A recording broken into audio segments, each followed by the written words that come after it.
Y ya estamos en nuestro último bloque de Todavía Estás Ahí, pero todavía nos queda muchísima más información para poder compartirles y llevarles a sus hogares, porque está con nosotros el psicólogo Alberto Mentesana. Bienvenido, Alberto. ¿Qué tal? ¿Cómo les va, chicas? Muchas Bueno, gracias. Psicólogo y trabajador social también. Y psicólogo, sí, Psicólogo soy y trabajador social. Nos contaba fuera de cámara que primero fue trabajo social y luego me convertí en psicólogo. Soy como un gabinete interdisciplinario con patas, ¿viste? Una cosa Él se así. considera un gabinete andante.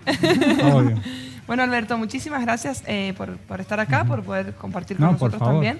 Sí. Porque bueno, estábamos justamente recién charlando un poco con nuestra nutricionista. Hemos traído un miércoles, un fin de semana bastante vinculado a la salud integral. Y bueno, en torno a esto estábamos charlando un poco sobre el narcisismo, ¿no? Sobre estas no sé si se dicen patologías, ¿cómo se lo cataloga el narcisismo? Es un trastorno de la personalidad narcisista. O sea, lo contempla el DSM, que es el Manual Diagnóstico de las Enfermedades Mentales. Bien. Una cosa es un trastorno y otra cosa es tener un rasgo narcisista. Bien. Todos tenemos un rasgo narcisista porque tenemos como un amor que va hacia nosotros.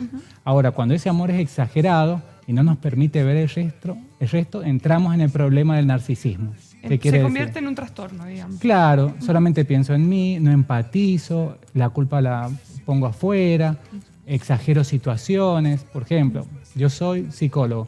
Soy el mejor psicólogo, acá no hay nadie como yo. ¿Qué sé yo? Eso ya entra en el narcisismo, porque es una mentira. Por ejemplo, pienso que la gente me ama todo el tiempo y que me tienen que admirar. El narcisista busca que lo admiren todo el tiempo. Cuando se pierde la admiración... Busca ser aplaudido, digamos. Sí, bajo una baja autoestima, porque no es que sea una estima adecuada. Le faltan, digamos, cualidades para tener esa estima adecuada. Entonces vos decís, pero si vos no tenés esto, no tenés lo otro. No, pero sí, yo me considero así. Entonces ahí entramos en el lado de la patología. Ahora, sucede que en las parejas también se dice, bueno, porque vos sos un narcisista, no pensás en mí, siempre pensás en vos y haces tus cosas sin consultarme. Bueno, hay rasgos narcisistas, no quiere decir que sea la patología en sí. Alberto, te hago una pregunta. ¿Uno nace con estos rasgos o los va adoptando en el desarrollo de su personalidad o en el desarrollo de la infancia? ¿Cuándo aparece el narcisismo como una patología?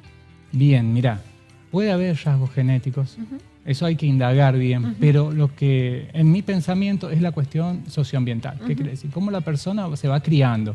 Puede ser excesivamente estimulado por los padres, o sea, aludado.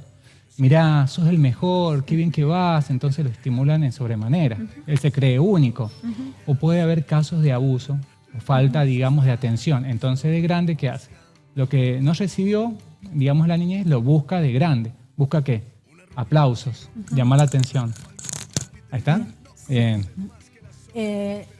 Acá, bueno, también a veces la idea es cómo se refleja este narcisismo, o creo que ha empezado a tocarse este tema actualmente porque... se empieza a replicar en actitudes vinculares. Mucho se habla del vínculo en pareja, pero también en vínculos amistosos, en vínculos familiares. ¿Cuáles son, cuando hablamos justamente de estos rasgos en los que podemos identificar de, che, mira, no te estás solamente equivocando, sino que ya estás sobrepasando un nivel que puede afectarme a mí también? Bien, ¿qué sucede? Que el narcisista en sí tiene problemas en la empatía y en la cuestión de la culpa. ¿Qué pasa? Proyecta la culpa en el otro. Ya te empieza a molestar a los demás. Estos comportamientos que son experiencias internas de él, porque él cree que es único, que todo tiene que ir hacia él, se refleja en el comportamiento externo. Che, ¿sabes qué? No estás pensando en mis necesidades como amigo, como pareja, como familiar. Siempre pensás en vos. Si te lo dice tu amigo, te lo dice tu pareja, te lo dice tus familiares, bueno, hay un comportamiento que está haciendo daño a los demás. Siempre lo que más se visualiza es la falta de empatía. A la persona le cuesta empatizar, ponerse en el lugar del otro, carece de esos rasgos. Poder observar las cosas saliéndose un poco de su propia perspectiva, claro, ¿no? pero no puede. No puede. No puede, por eso requiere de terapia y hay casos donde hay cuestiones que hay que tomar medicamentos, ¿sí? Bien, y por ahí me pasa, ¿no? En torno a esta cuestión de la patología, que también, no sé si me equivoco o no, pero son propensos a no querer hacer terapia. O sea, hay como una cuestión, se dificulta un poco que el narcisista asuma que tiene un problema y pueda realizar terapia, o no un problema, no, pero que tiene rasgos que no lo están haciendo bien, ¿no? En su entorno, en su vínculo. Los rasgos que tiene el narcisista no son lo del promedio de las personas, por eso se visualiza la patología. A la terapia, ¿qué sucede? Siempre hay resistencia. Cuando hay trastornos, mayor. Si a nosotros nos cuesta, imagínense a alguien que es narcisista, que cree que es perfecto. Yo no necesito terapia, si yo estoy bien. Son ustedes el problema. Proyecto el problema afuera. Ahora, ¿qué sucede con el narcisista? Él cree que todo es perfecto, pero cuando se choca ¿con qué? Con la realidad, ¿qué es lo que es la realidad? Injusta para él. Dice, ¿por qué a mí? ¿Por qué esto? Y entra en depresión con altibajos y siente mucho vacío existencial.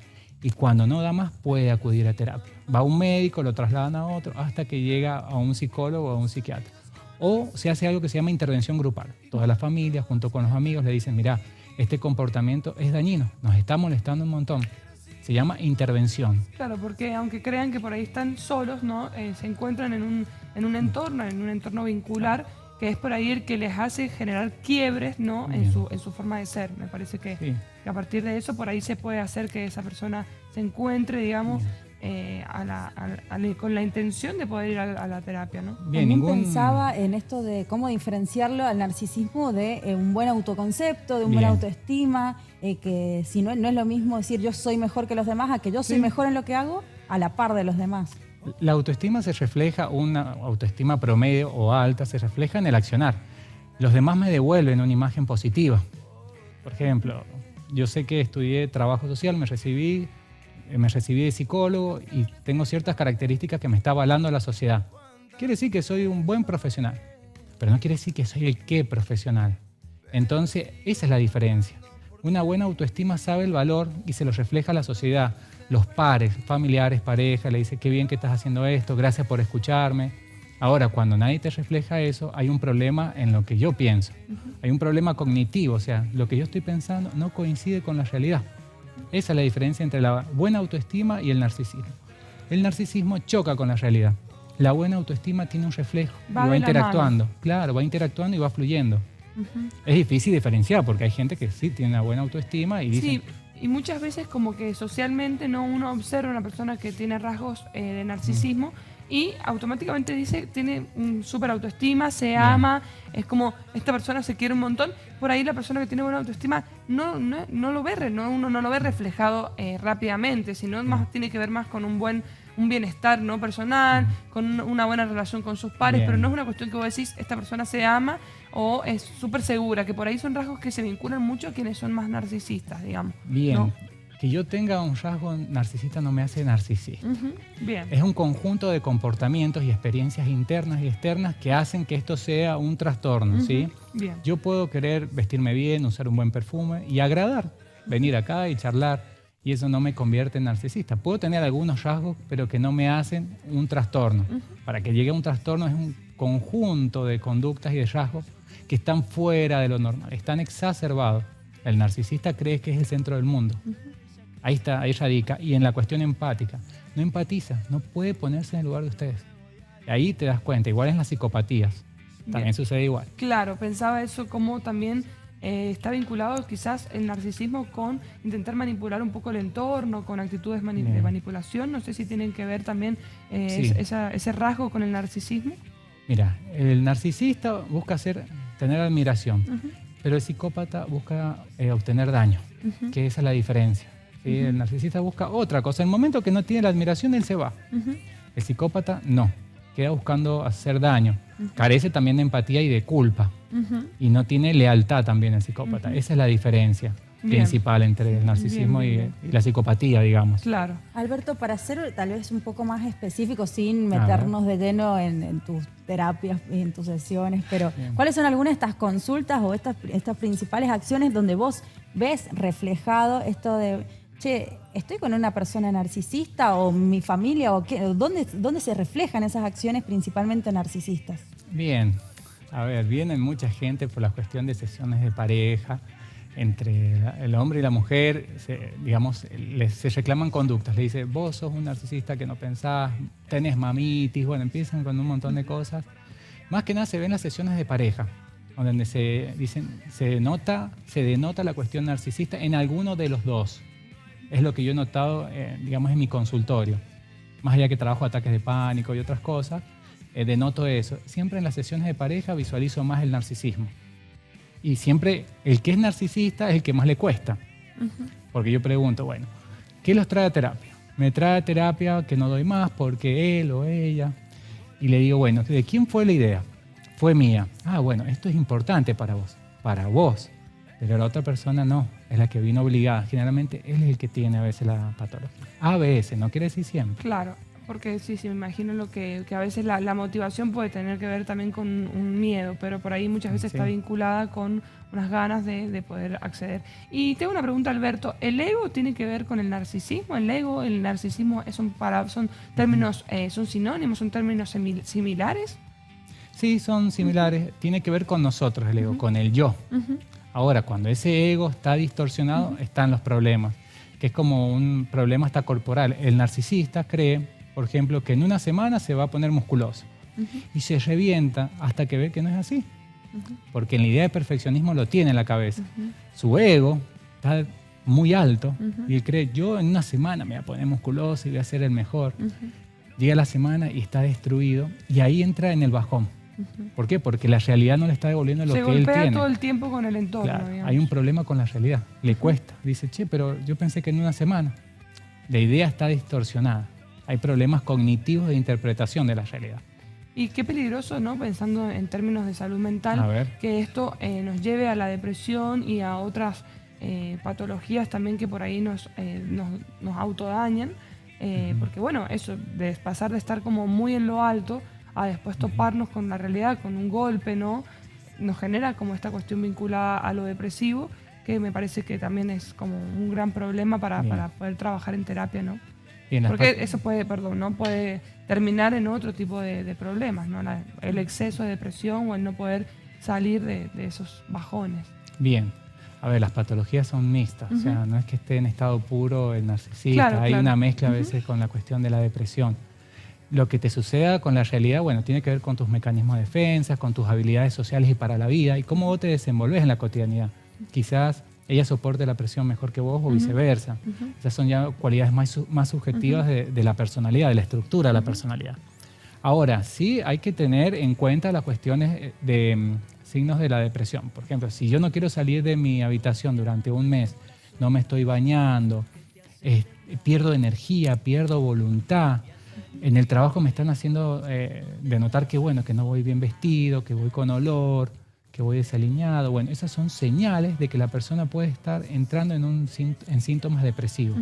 Y hay que tener precaución porque de la depresión el 15% a veces lleva al suicidio. O sea, son señales que hay que tener con mucha cautela. Y la depresión hay que tomarla como algo en serio. O sea, no es decirle, mirá, animate.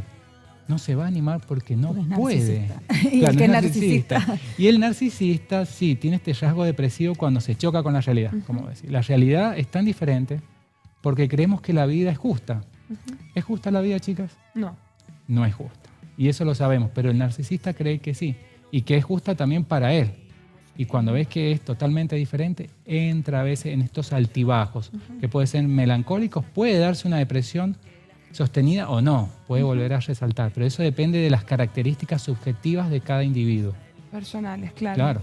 Me interesa a mí también, por ejemplo, bueno, quiero ir a terapia y psicóloga, soy narcisista, tengo completamente ¿cómo me doy cuenta o cuáles son esas señales propias también en las que uno puede encender como alertas? Bien. Y lo otro también, saber, bueno, esto se puede mejorar. ¿Siempre voy a contar con este trastorno o puedo reducirlo lo más que pueda a tal vez a un concepto propio mucho más sano y más saludable? Bien, qué pregunta. A ver, ¿cómo me doy cuenta si todo el mundo me está diciendo que no empatizo, que solo pienso en mí, que no veo la realidad, que le estoy echando la culpa a todos menos a mí, que no me hago responsable de mis problemas, que no tengo responsabilidad? ¿Qué significa responsabilidad? Capacidad de responder. Algo está pasando. Aquel, todos me están diciendo algo. Hay un problema. No está afuera, está acá. Y te dice uno, bueno, ¿querés que te acompañe? Porque veo que no estás bien. Bueno, eso es una señal de que sí tenés que iniciar terapia. Porque hay algo que no está bien y está perjudicando el ambiente. Entonces es importante ver esas cuestiones. Ahora, si yo tengo un trastorno narcisista de la personalidad, ya digamos, con este rasgo instintivo de la personalidad de nacimiento, estamos hablando, siempre voy a ser un poco narcisista. Con terapia lo que voy a hacer es que estos signos se vean menos, con el tiempo, ¿sí? Trabajándolo. Claro, un proceso. La perseverancia también es un rasgo que por ahí les cuesta como no asimilar a las personas que sufren estas patologías. Puede ser como el hecho de poder trabajar, ya sea en un proyecto, en un cambio actitudinal, en un vínculo, ¿no? A lo largo del tiempo, puede tener que ver, ¿no? Con que haya una falta de perseverancia, una falta de motivación para que uno apueste sobre algo que quizás no tiene beneficios de forma rápida. Bien, lo que es la constancia en terapia cuesta. Nos cuesta a nosotros ir a terapia. Imagínense una persona que tiene un trastorno. Pero digo no solamente en la terapia, sino Bien. también como que tengan falta de perseverancia, ¿no? Que la perseverancia no sea una cualidad en que cuestiones acompañe. de la vida. Claro, que las personas que sufren esta patología tengan poca capacidad de perseverancia. Sí la tienen. ¿Por qué? Por la misma cuestión de que entienden la realidad de una manera diferente. Como más corta, me parece. O son perseverantes con su propio... Tienen muchos rasgos deseo. ansiógenos, o sea, tienen rasgos de ansiedad. ¿Qué sucede? Dicen, bueno, voy a comprarme un 0 kilómetro en 6 meses.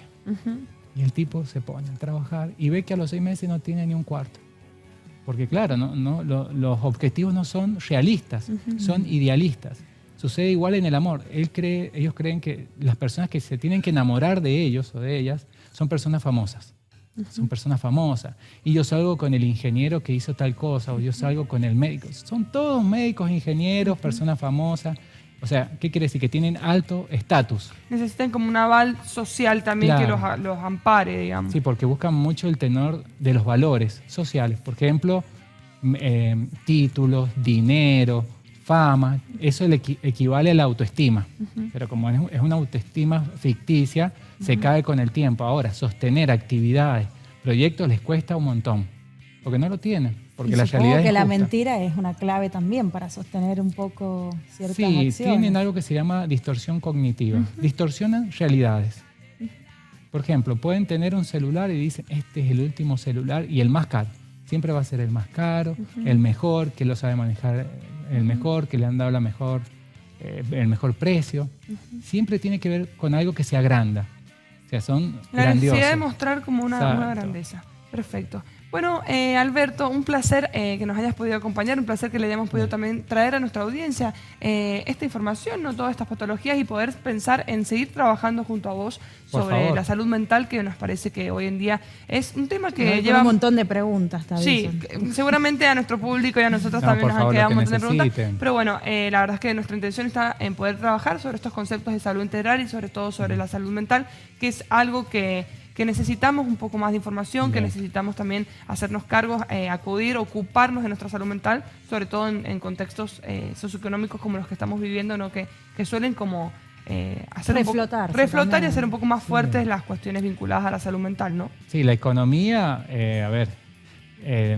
pasa también por la salud mental, porque cuando tenemos problemas económicos a veces entramos en bajones, empezamos a generar más ansiedad, inclusive aumentan los ataques de pánico cuando hay problemas económicos, porque la economía sostiene en parte al individuo, ¿no? Entonces están las estadísticas que muestran cómo se cruzan las variables.